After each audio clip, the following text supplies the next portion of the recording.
Assalamualaikum warahmatullahi wabarakatuh. We are from 7 group. My name is Indah Wulandarin. My student ID number is 2320006H and my partner is Munadi Aljana with student ID number is 2320031. Okay, today we're going to explain about manuscript speech, memory speech, and extemporaneous speech.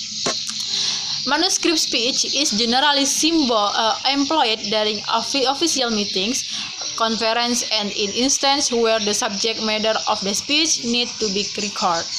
For example, a president or prime minister's address to the parliament of a foreign nation, and a speech given at a wedding by a best man or during a funeral. Next is tips for an appealing manuscript speech.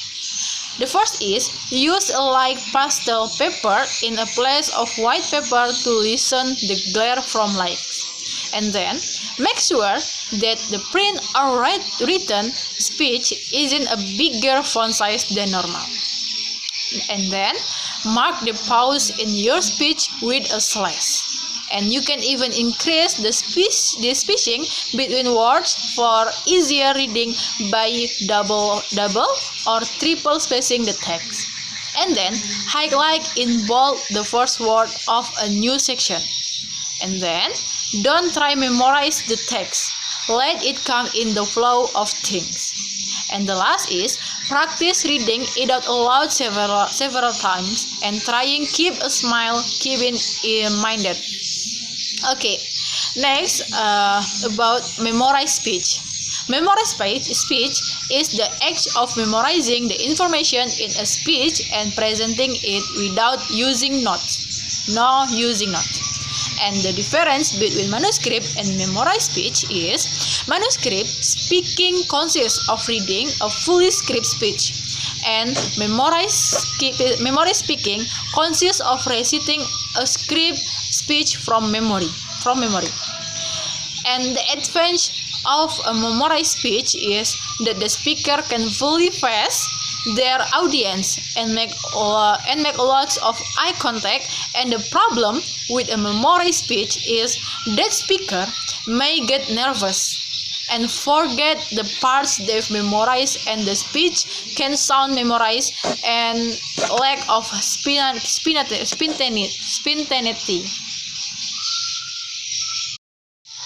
I think that's all, and for the next point, we'll explain by my partner Munadi Aljana. The next one is extemporaneous speech. Definition.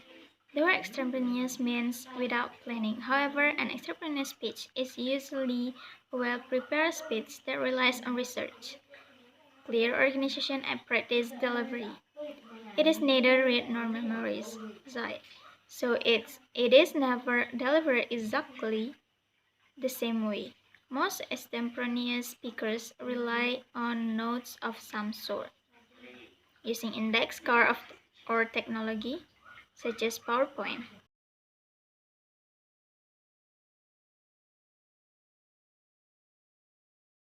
The next one is the elements of an effective extemporaneous speech. First one is speak about something worth saying. It's having something to say that has meaning for yourself and for your audience. It's especially important that you think clearly and thoroughly about the content of the message, because you are choosing your words in the moment. You will need to be an expert about your message. Second one is speak with sincerity.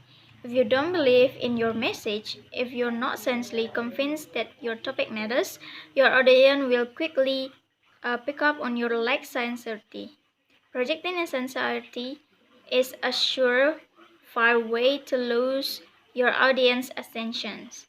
To help you maintain your composure and continue to think on your feet throughout your speech, keep it real. Believe in your topic. The third one is speak with your own style.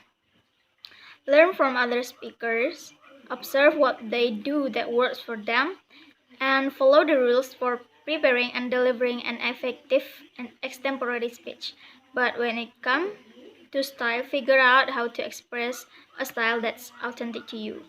You can learn from another speaker he how they do that words for them, and you can also modify your style with style that authentic to you or suit to you.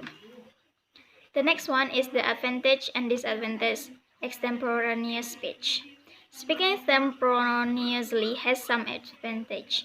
It promotes the likelihood that you, the speaker, will be perceived as knowledgeable and credible. In addition, your audience is likely to pay later attention to the message because it is engaging both verbally and non-verbally. The disadvantage of extemporaneous speaking is that it requires a great deal of preparation for both the verbal and the non-verbal components of the speech. Adequate preparation cannot be achieved the day before you're scheduled to speak. Thank you. Wassalamualaikum warahmatullahi wabarakatuh.